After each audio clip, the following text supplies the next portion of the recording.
Shalom, everybody. This is Jaja Azikiwe. Now, I've been calling what I've been sharing with you admonitions, which is an admonition is a warning of imminent danger. And I suppose anything that can take us away from making it into heaven would be imminent danger. So here's another admonition. Now, I used to do DFY, direct from Yah teachings, but it's pretty clear that the overwhelming majority of what is passing for Israel don't have a heart for study.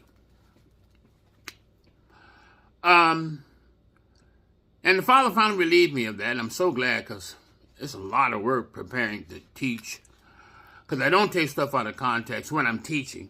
When I'm giving admonitions, I may do so, but not when I'm teaching. But I have, I've been doing some serious research on the etymology, the origin, the evolution of Hebrew. And not that it matters, but I do have the education of a doctorate in theological etymology. So when it comes down to research and following the footprints of language, I'm good at what I do. I don't want this thing to fall. I broke my little device that I use to hang my phone for my computer, and I ordered another one, which the phone is sitting on right now, but it turns out it's not big enough to hold my phone, so I have to get yet something else. So pardon me, I hope the box doesn't slide. It's sitting on top of forks, and the phone is sitting on top of it, and yada, yada, yada. I guess, how should I just hit you with it? Should I just hit you upside the head with what I'm about to tell you? No, I better preface it. I've been, over the years, as I've been watching this proliferation of people gravitating toward Paleo-Hebrew, that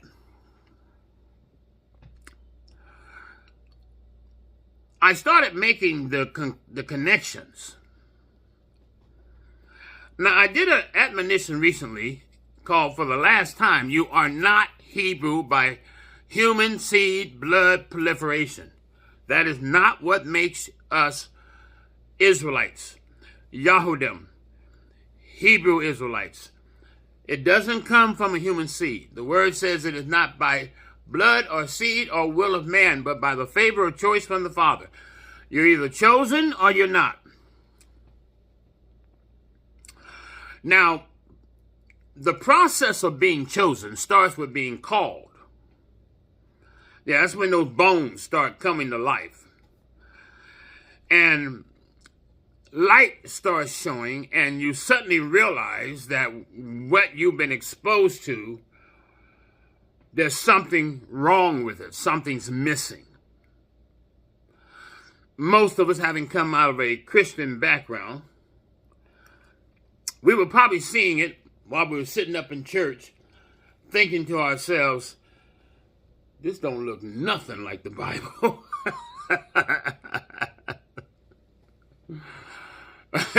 I mean, look, come on. Remember when Yahusha had to chase all those money changers away from the temple? Because they were collecting interest. We weren't allowed to put those Roman coins into the treasury of the temple, so we had to exchange them for silver. And that, you know, I'm going to be doing an admonition about you heretics that want to teach that tithing is no longer for us today. That's a lie from the pits of hell. And those of you who are caught up in it, well, first of all, you're gonna pay for passing that lie on, for sure. But you're also going to pay for not obeying the commandment. But we'll get into that after this one. I may do these two admonitions back to back. But I noticed this gravitation toward, you see I'm doing it in quotation marks, I got to pop my finger, in quotation marks, Paleo-Hebrew. And I have been able to discern and surmise that you're doing that because you think that Paleo-Hebrew is a part of your human earthly blood seed proliferated history.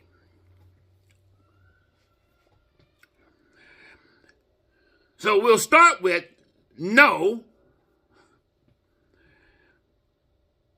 you are not a Hebrew by human seed blood proliferation, having babies and having great grandfathers and all that.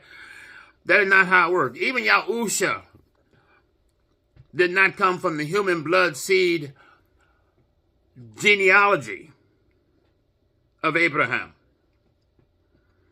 His connection to Abraham by genealogy was through Joseph, who married his mother, and through the favored choice of the father. But because of this nonsense, and because when you wake up, you find out about the Hebrew people, you learn that, the punishment of being put on ships and taken into slavery, and we already know the only folks that happened to were black folks, and then you start thinking that you're Hebrew by black blood, and I can tell you that, first of all, it was 1,500 years of slavery, and the first 8 to 10 years of slavery, when those Africans were giving us away, they couldn't sell us. Nobody wanted to buy us. So, the European places that had slaves, they already had serfs and what do you call that? Those people who owed money and people who were working other people's land, and they had all that, and they looked like them, and they spoke the same language, so who needed us? So in those first 8 to 10 years, when slavery started from them there Africans giving us away, nobody wanted to buy us. So we were either dumped in the ocean or dumped on an island, primarily probably the Caribbean islands. Some of us, when they did start wanting to buy slaves, and they started coming back to the Caribbean islands to gather us up, who they had dumped off 200, 300, 400 years before, made it to the mainland of Turtle Island, which is now known as America. The indigenous people here called what is known as America Turtle Island. And even though they all had different languages across the land, being of different tribes, they all understood this place to be Turtle Island.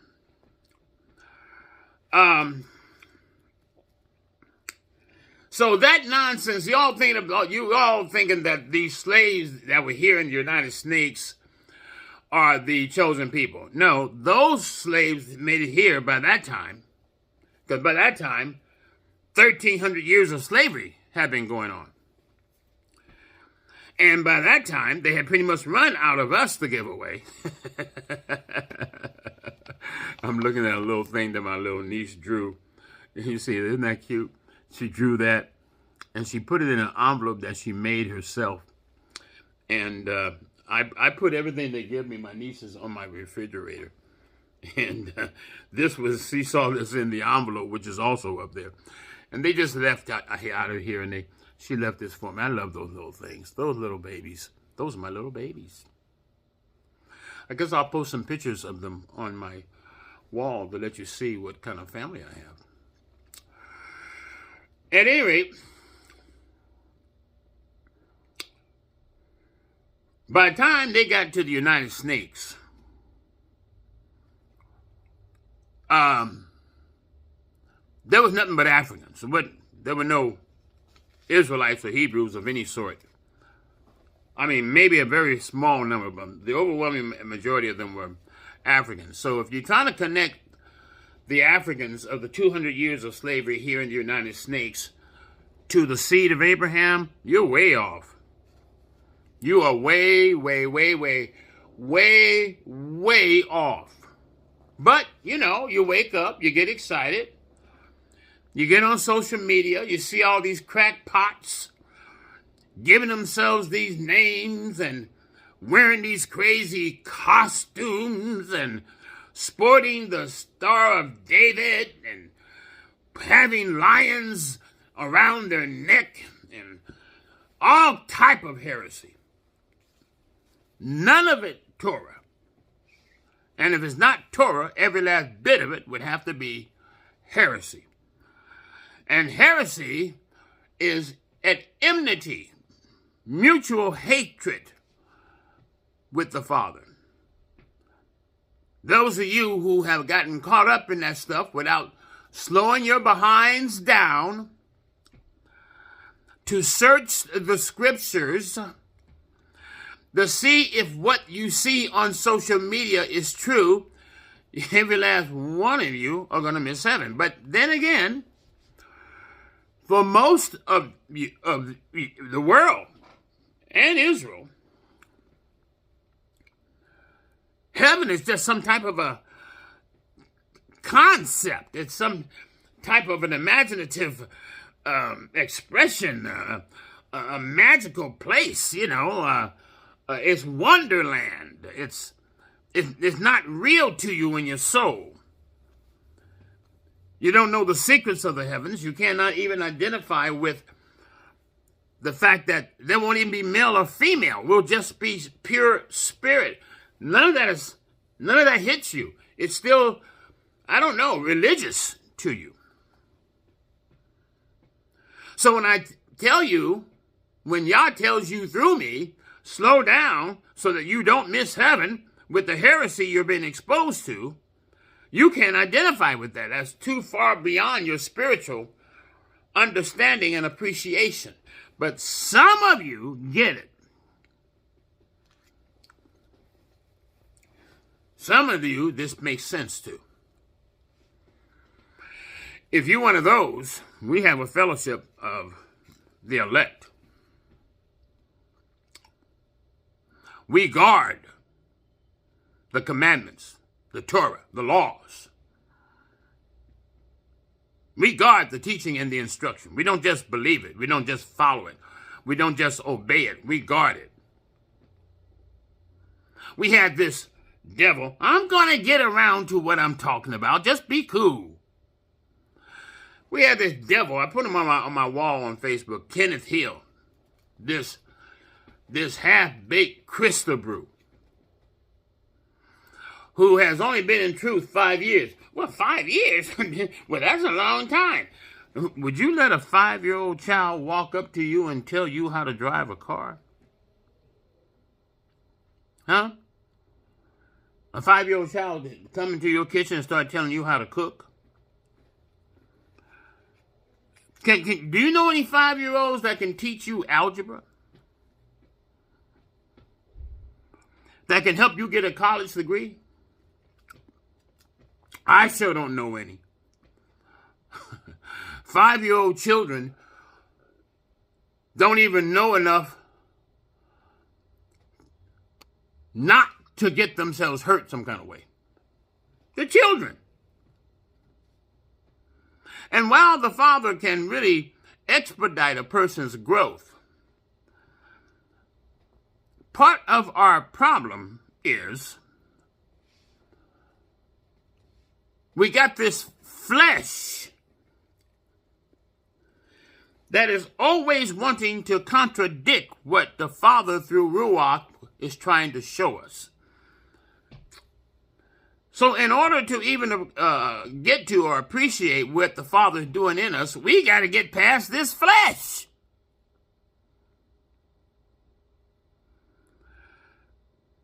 And I presume this man to be somewhere between 68 to 72 years of age. And 5 years ago, he was a bishop in the Christian church. Now, Christians think that bishops are in charge of the callings of Yahusha. They're not. They're servants. It is a desired office. which must be approved by either a pastor or a prophet or an evangelist or an apostle or a called teacher. You can't become a bishop by being called by the Father to be a bishop. It doesn't work like that. One of those 5 callings has to assign that office to you. And you are there to advise. You're not there to lead, be in charge, and none of that. But in the Christian church, bishops are the end all. You know, here in Los Angeles, Charles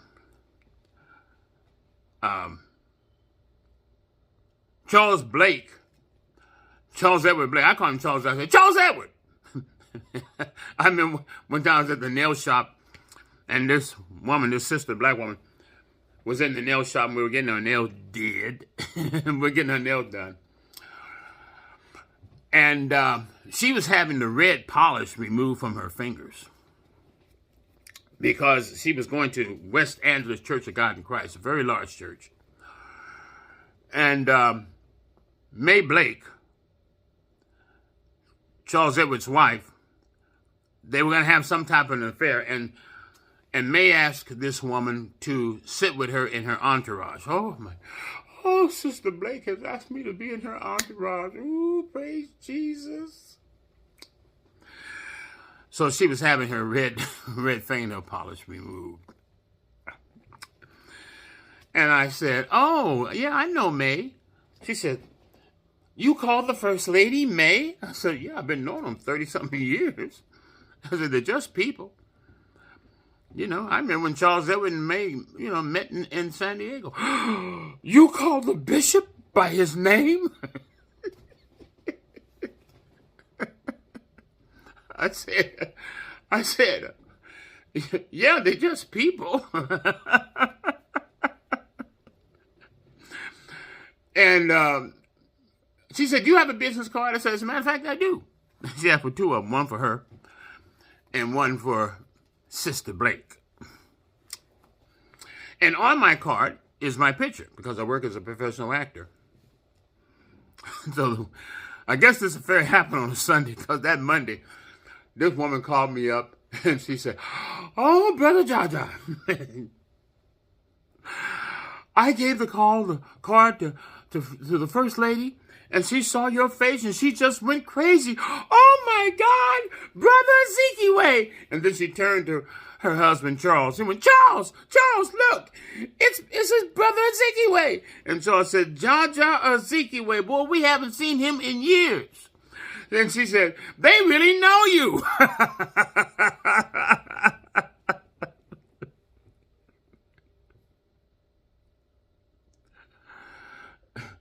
As a professional actor, if I started naming the people that I know and who know me, you would say that I was lying. You would. But people are just people. No matter how much fame, how rich, but they're just people. But the heresy of being esteemed in the eyes of men causes many of them to lose track of who they are as a person and a being trying to get into heaven like everybody else, or should be. And people blowing them up to be more than what they are. And all you're doing is hurting them because you make them feel like they're better than other folks. And we all got the exact same struggle to get into heaven. Everything, the flesh, this brain, this mind that has to be renewed, we got the exact same, nothing's different with anybody.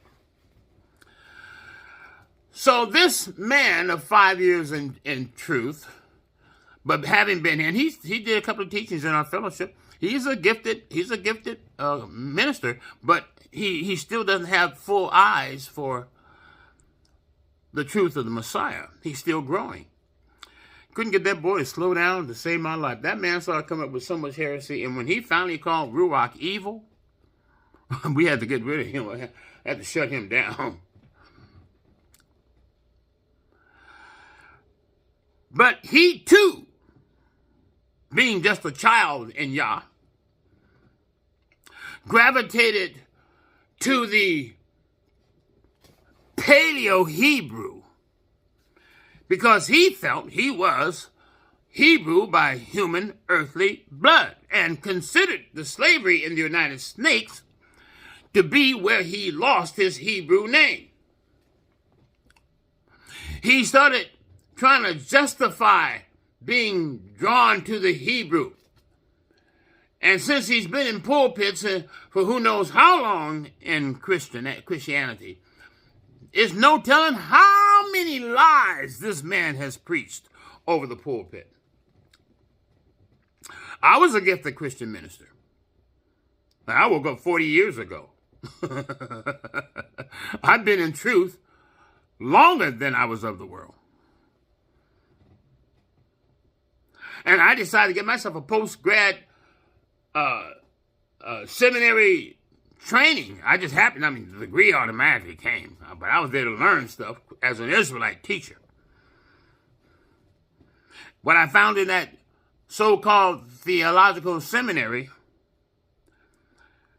despite what they're constantly pumping into people's heads, the historical books and material they had, every last bit of it pointed to Yahuwah and to Yahusha. None of it, hardly any of it, pointed to Jesus.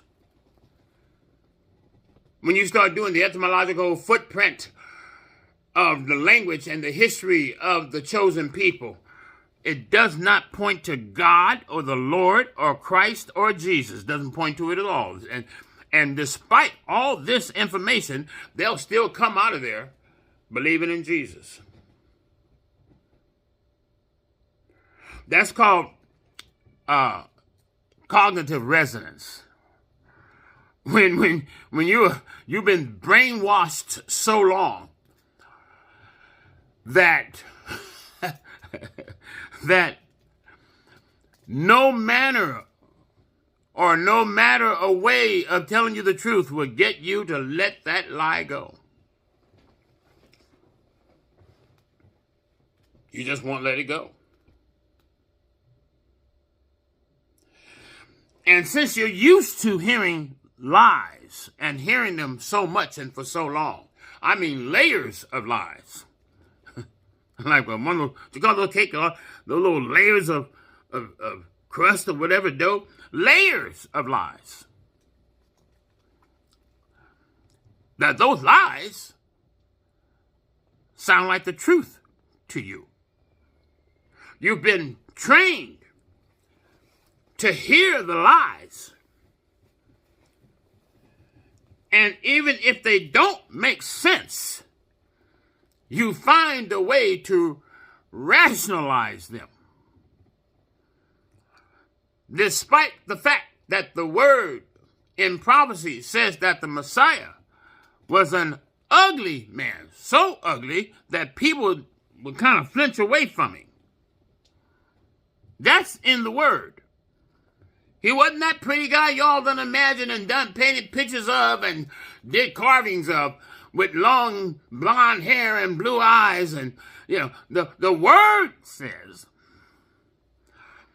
when they got to him in the Garden of Gethsemane, they beat him so badly throughout the night before they finally turned him over to Pontius Pilate that he didn't even look like a human being. I can tell you what that is like, because during Vietnam, a guy got his face all blown to pieces, and by the time I met him, he had been through his 4th or 5th plastic surgery, and he still didn't look human.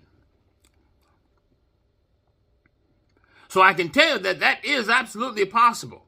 And if somebody snatches your beard out of your face, you better be lucky it doesn't pull all your skin and meat out into your mouth. Who knows? That could have been the case. But you want to believe in this fake Jesus so badly that you dismiss what the word says about it, that his skin is the color of burnt brass. You want to dismiss all that because you've been lied to so long that those lies sound like the truth. And this crazy heretic came in here and got us caught up, started talking about Sakine and giving all kind of titles, Moray this, and I'm like going, no, these are callings. These are not titles. He just happened to be operating as a Moray today. That is not his name. His name is Brian. You know, he's doing all kind of mess. He was doing too much. But then he tried to rationalize Paleo-Hebrew. I'm glad he did that because it made me dig deep. I went to school for an education. I didn't go to school for a degree. I was taught at a very early age as an undergrad. Go to college to get an education. Don't go there to get a degree. You're going to automatically get the degree if you get your education. By the way, the word is education and not education. There is no G in education.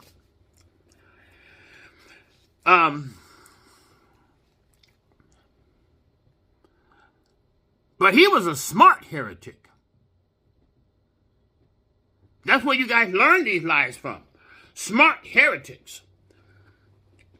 So he started trying to rationalize the Hebrew paleo.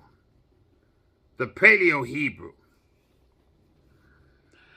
And he made up this insane story that the Father gave us the Paleo-Hebrew as our language.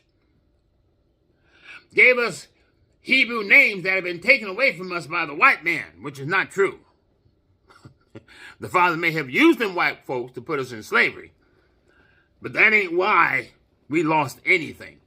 If you read Deuteronomy chapter 28, verses 15 on down to 68, you can see we did all that to ourselves. And the Father was the one applying the chastisement. So there ain't no sense in trying to blame anybody other than ourselves. Then, when I gave correction, they said, no, there's no scripture that says that he gave us a Hebrew language in Paleo.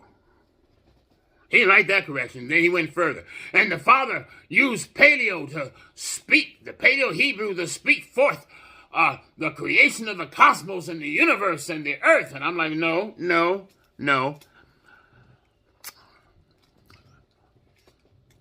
It wasn't Hebrew. And the Father didn't speak the earth into existence. He breathed it into existence. Beth Rashid, Genesis chapter 1, verse 1 says, in the beginning, Elohim created the heaven and the earth. It doesn't say he spoke into existence the heaven and the earth. It wasn't until verse 3 that what he breathed into existence, he started talking to. And the Father said, let there be light. But he did not speak anything. He did not speak the earth into existence. He spoke the characterization of the earth into existence. But see, he's only 5 years old. And undereducated at that, because he made all type of grammatical mistakes in his speaking and writing. And when they did this, I ain't mad at him. It happens. You don't have to be super educated. Can any good thing come out of, where was I from? You know what I'm saying. These folks that were speaking the language of several people on the Soviet, the day of Pentecost. They were like, aren't these ordinary Galileans? How are they able to speak our languages fluently? By the way, that's a lie. Anybody, I just did it. Anybody can do that. But when you suddenly find yourself able to speak some foreign language fluently that you have never studied, read, understood, been taught, then you know it ain't you doing it. Yeah, come on, trying to help y'all out, because we're close to the end. Y'all need to snap out of it. You got a long way to go because you've been listening to a bunch of lies.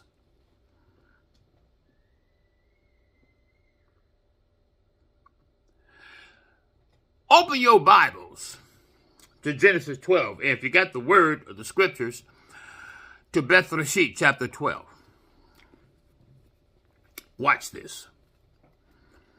And Yahuwah said to Abram, see, his name was Abram then, go yourself out of your land, from your relatives and from your father's house, to a land which I show you, and I shall make you a great nation, and bless you, and make your name great, and you shall be a blessing. And I shall bless those who bless you, and curse him who curses you. And in all the clans of the earth, shall be blessed. By the way, there's no such thing as different camps in Israel. Israel is the camp. Those lying Christians trying to pretend they're Israelite because of the color of their skin, the IUIC, got all these different congregations all over the place, and they call them, each one called the camp of Arizona, the camp of New York. There's only one camp. They don't know what they're talking about. They're Christians. They don't know the truth. They're liars. They think, like this heretic Kenneth Hill, that you have to wear a costume to show that you're an Israelite. There is no such instruction. There is no such teaching. This is how we dressed back in the day. No, it was not. You're making that stuff up. It's a lie. You're used to making up lies. You're used to hearing lies and believing them to be the truth. It just comes natural to you to try to rationalize something that you don't know or understand. That's from the book of Wonder. When you believe in things that you don't understand and then you suffer, superstition is the way. Superstitious thoughts that come to your head because you don't know the answers, because you don't search the scriptures to find the truth. So you try to rationalize it to make it fit your craziness.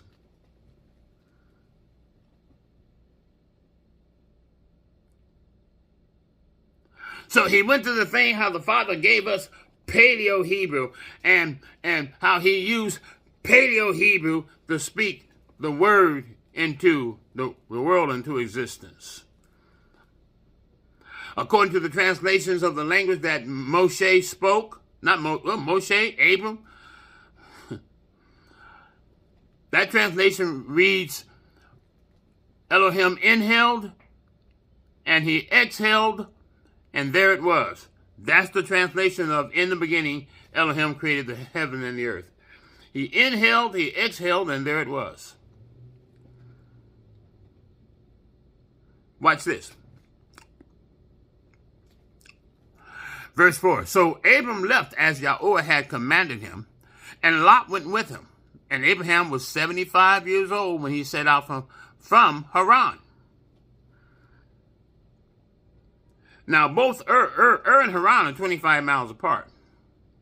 And they are both provinces of Turkey, where the mountains of Haran, or Tehran, are where those mountains are, which is where the Ark of Noah ended up landing.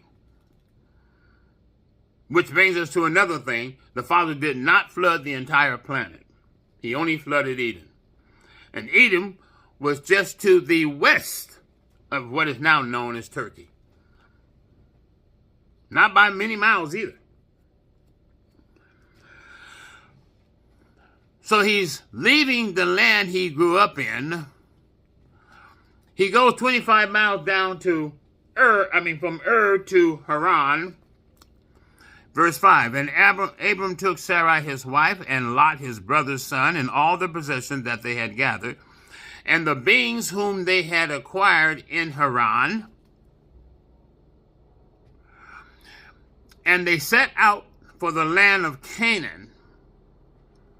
And they came to the land of Canaan, which had already been cursed by Noah. And Abram passed through the land of the place of Shechem, as far as the terebinth tree of Moreh. At that time, the Canaanites were in the land. And Yahuwah appeared to Abram and said, to your seed I give this land. And he built there an altar to Yahuwah, who had appeared to him. Wait a minute. Wait a minute. His seed constituted everybody that went with him, but he had never had a child yet. Lot was his nephew. He hadn't even had a child. But the father's already talking about his seed, because his seed is not physical. It is not human. It is not blood, seed, or human will.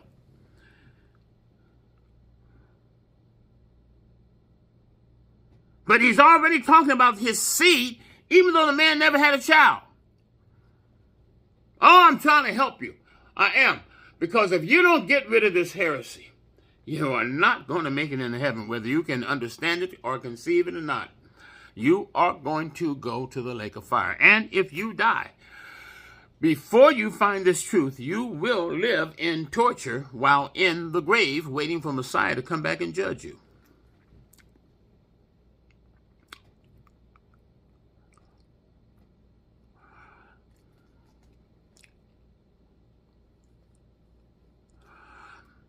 And he built there an altar, last part of 7, to Yahweh, who had appeared to him.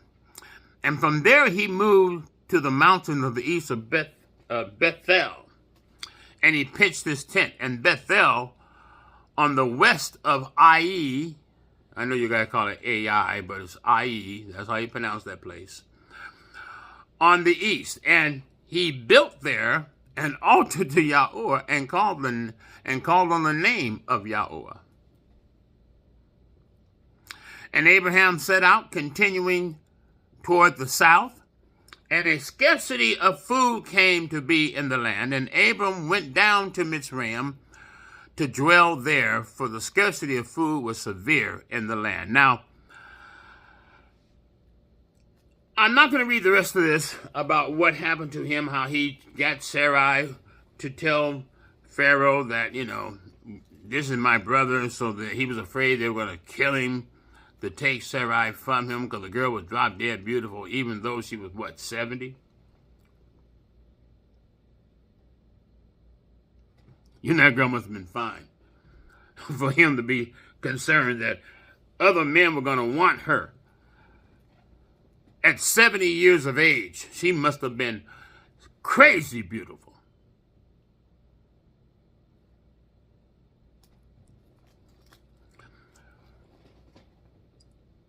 What the things I'm sharing with you now is called Apocrypha. See, here's something else you got from social media. You all use the Apocrypha, the prophet call, like it's the breathed word of Elohim. It is not. Most of the Apocrypha was written hundreds of years after the death of the Messiah. It couldn't possibly be Yah breathed. It's too far outside of the 66 books of the word. Enoch and maybe one other book, Jubilee perhaps, I forget which one. But the rest of them were written after the birth of the Messiah. And they're all historically based. They are witnesses of things that took place, even though they may quote scripture. And those that wrote the Apocryphal had to get their information from somebody else, because what they wrote about happened hundreds of years before they were born.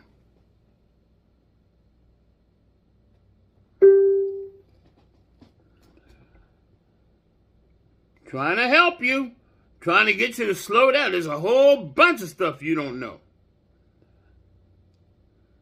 But you're never going to know it if you keep listening to these idiots and demons like Kenneth Hill, who will come in there and lie to you, who will deceive you, who will convince you that they are some type of an authority of the word. Then just start their demonic lies. And when they get revealed, want to try to attack the real Sakine. Sakine only means elder. Now, I read this stuff here in Beth Rashid chapter 12, Genesis chapter 12, to demonstrate something to you. Abram was Turkish.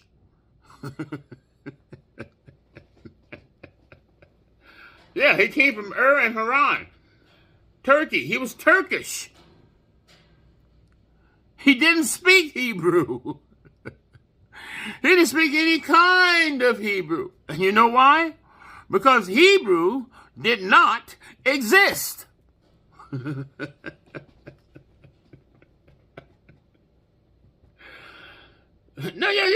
There's no such thing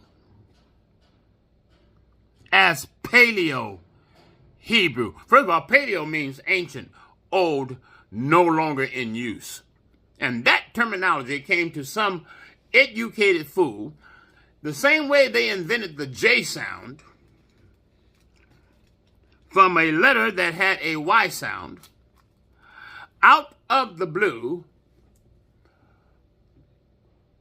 about 50 years before the United States became a country. That's how new the J sound is.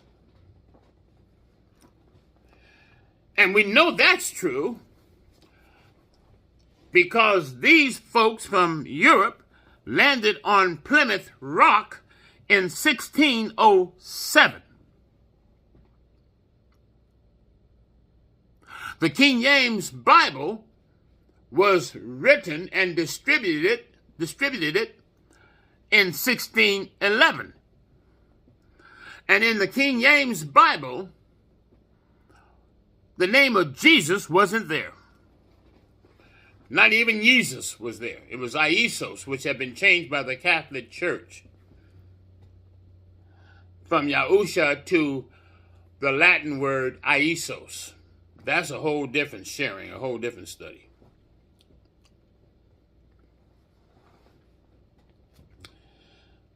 So if the name Jesus, or no name in the word, which they call Bible means book, if none of those names had a J sound at 1611, certainly there was no J sound at 1607.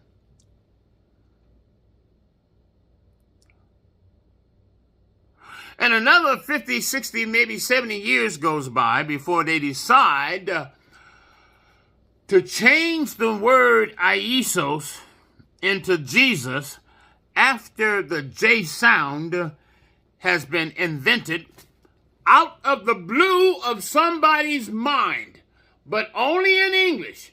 Every other language that uses the same letters that we use in English, every other language in the history of the world still pronounces that J as a Y or an H.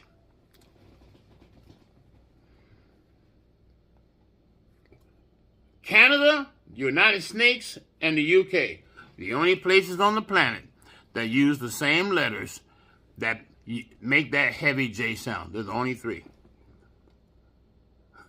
The three heads of Babylon. They're the only three.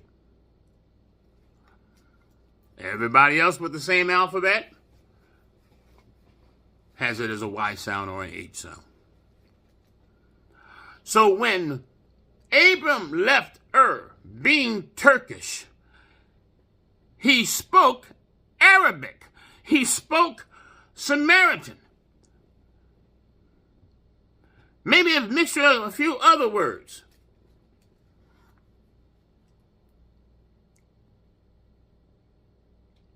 And by the way, when this crazy Kenneth Hill, this is what made us finally have to get rid of him. He called Ruach evil. Because, see, he doesn't know anything about Hebrew.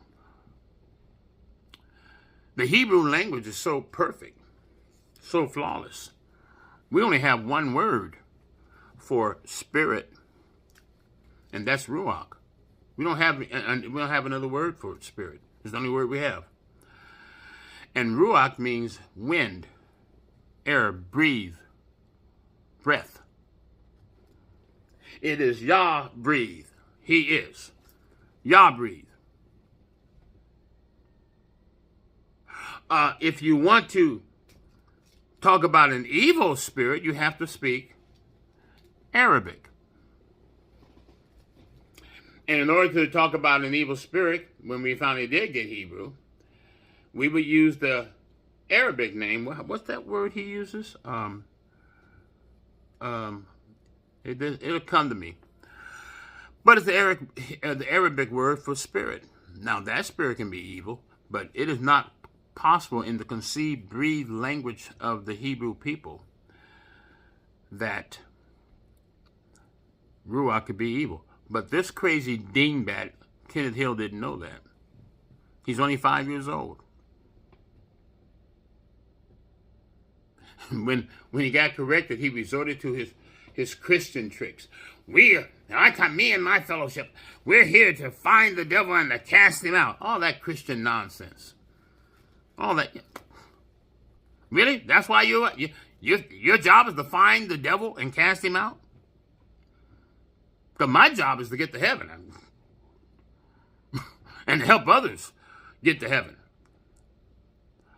If he needs casting out, I'll deal with that on the way. But that's not why I'm here. I'm called to teach and to bring prophecy to light. When I took him off our group text, he said, that's not fair. It's not a fair fight. I said, bro, there is no fight. You came here with what is that, that Arabic? Hold on, I'll have to look it up. Hold on.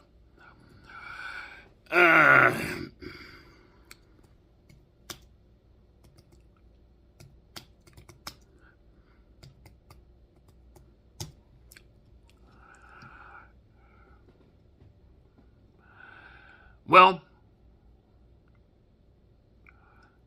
it's Ru. I'm trying to find an evil spirit. Here we go, hold on.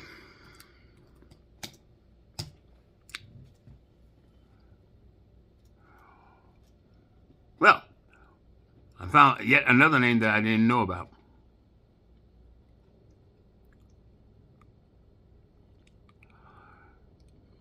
But it's Sharira. Ru Sharira. If we wanted to talk about an evil spirit in our language of Hebrew, we would have to resort to Arabic, which was the language that Abram spoke. He didn't speak Hebrew. Hebrew did not exist at that time. And the same way some crazy educated fool came up with the J sound, somebody came up with the idea that Abram, being the children of the Hebrews, spoke Hebrew, but he didn't. And they automatically attributed the language he spoke to being Hebrew because the Father made him the father of the Hebrew children. But Hebrew did not exist on the planet. They made that up. And there's so many of you running around here gravitating to that because you think you're Hebrew by human blood seed proliferation, that you got all these people thinking that there's a such thing as paleo Hebrew. Again, paleo means old, ancient, passed away, no longer used. Why is it no longer used? I'll tell you why. Let's get over here to Zephaniah. I'm getting tired. Zephaniah chapter 3, or Zephaniah in the ISR, the scriptures, not Bibles. You know, because that's one of the things that the Romans did when they canonized the word. They changed the name of virtually everything in our word.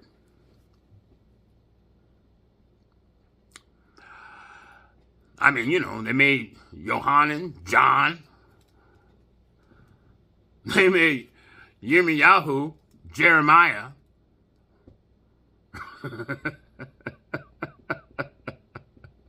Come on. Come on. They made Eliyahu, what they call him? I can't remember all these Christian lies. They completely eliminated the name of the Most High Yahweh Elohim. They got people who keep using these contaminated Bibles, believing that the name of the Father is Ahia, which means I am that I am.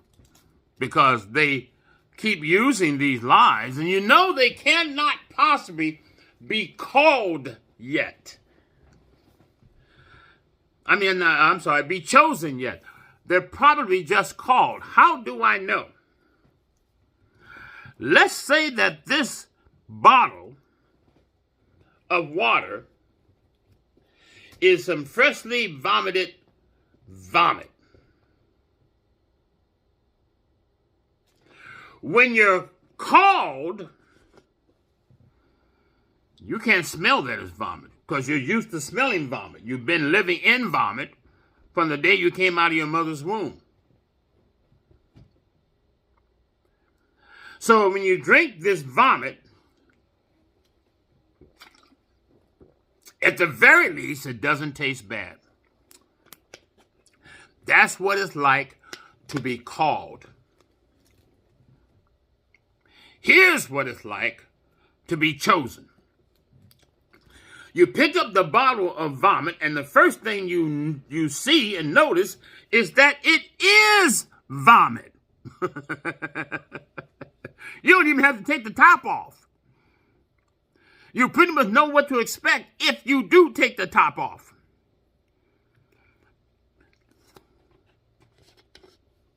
Ooh. Ugh. Oh, man. Oh.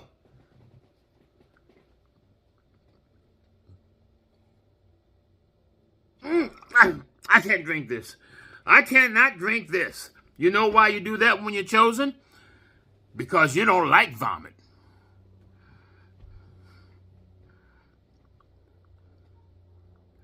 So if you're still able to use a Bible, calling yourself an Israelite, looking at the name Jesus and Christ and Lord and God, and seeing the name of the Most High totally removed from your Bible, and it not look like, smell like, taste like vomit to you, you have not been chosen.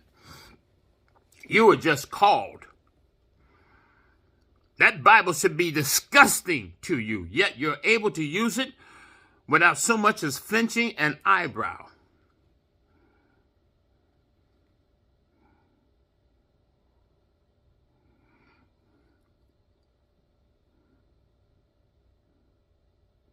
That's how I know. Talking about discerning of spirits, it's not that hard. That's how I know you haven't been chosen yet. Many are called now. Don't get it twisted. But few are chosen.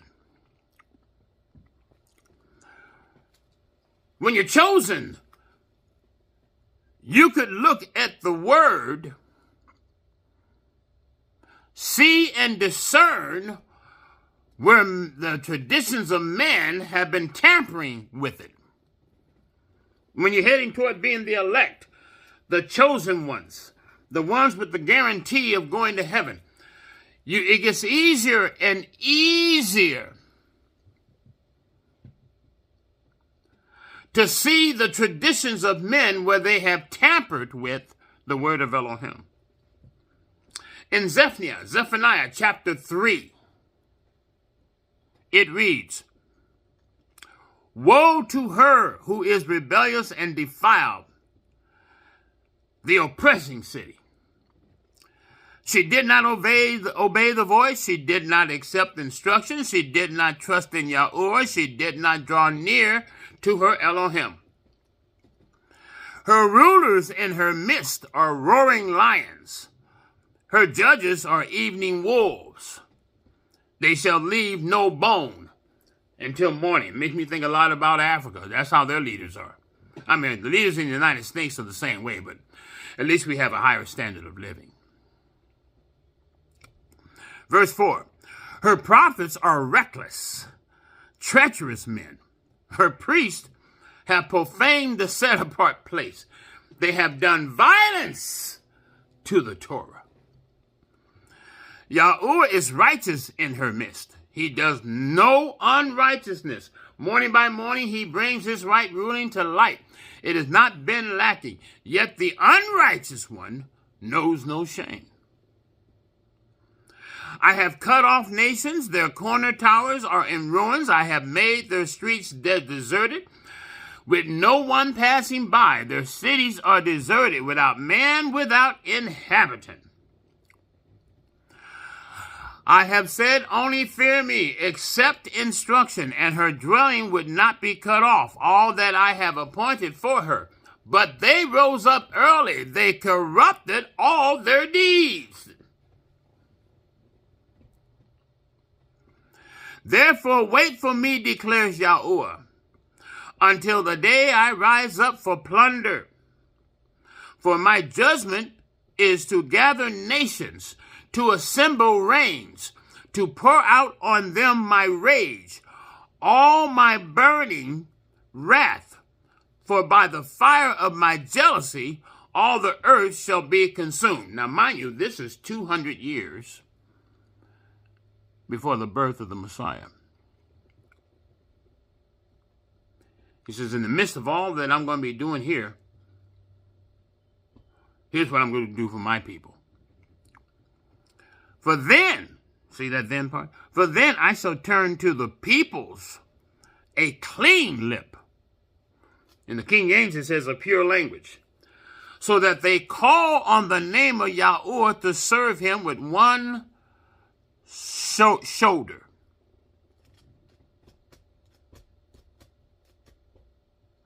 From beyond the rivers of Cush, my worshipers, the daughters of my dispersed ones, shall bring my offering.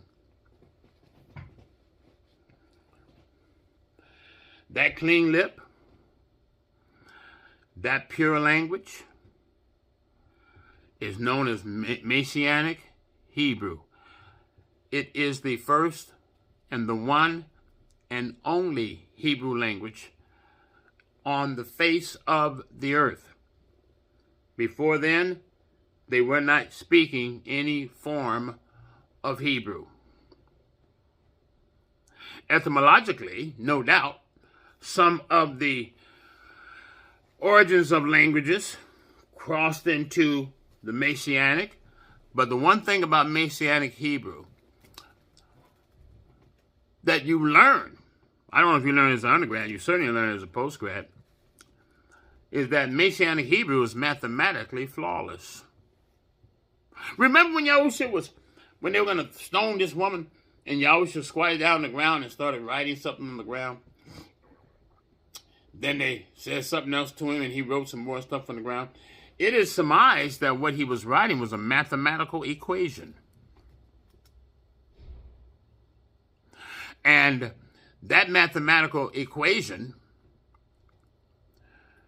made sense in Messianic Hebrew.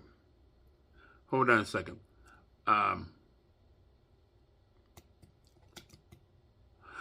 And so, and it's the only language in the history of the world that is mathematically flawless. We did, you might have seen, I think I posted it already, a teaching from one of our Sabbath fellowships where we go over the understanding of grace, of favor. Our language is so pure that a single letter has meaning for us. I see y'all running around here talking about Miss Choppa and Akati and Akkad and all that stuff. Okay, wonderful.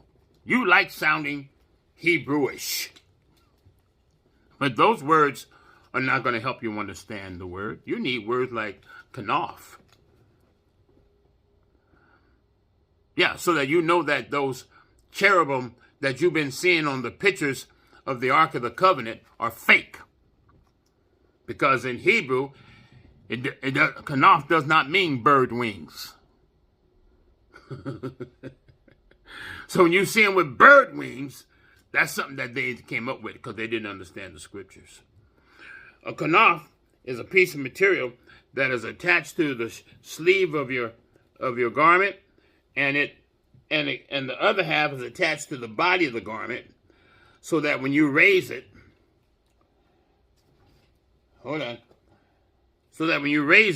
it creates a wing.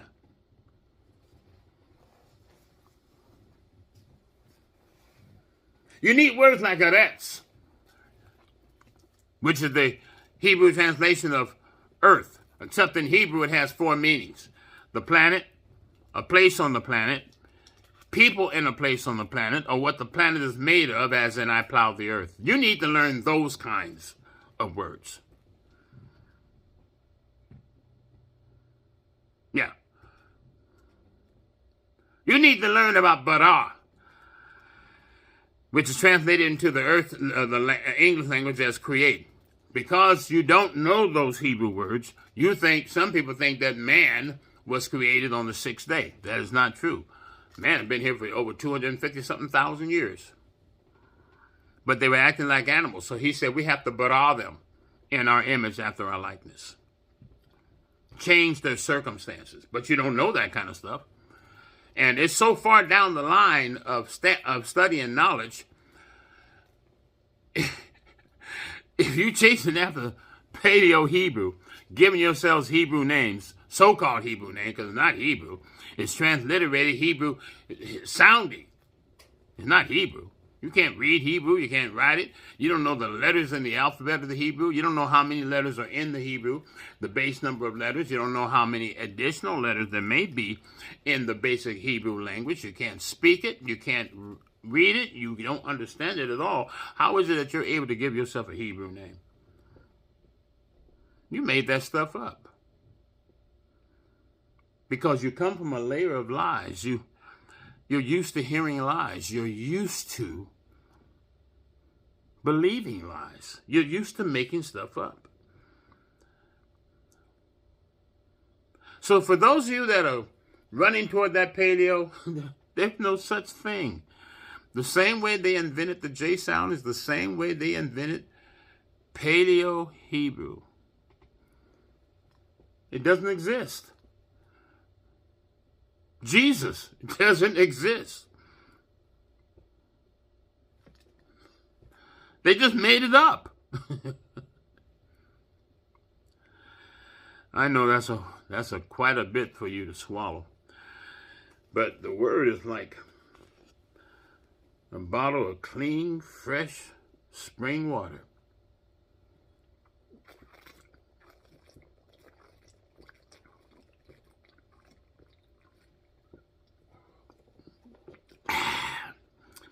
It tastes good. It's refreshing. And it will quench the thirst for knowledge for those with an ear to hear. Shalom.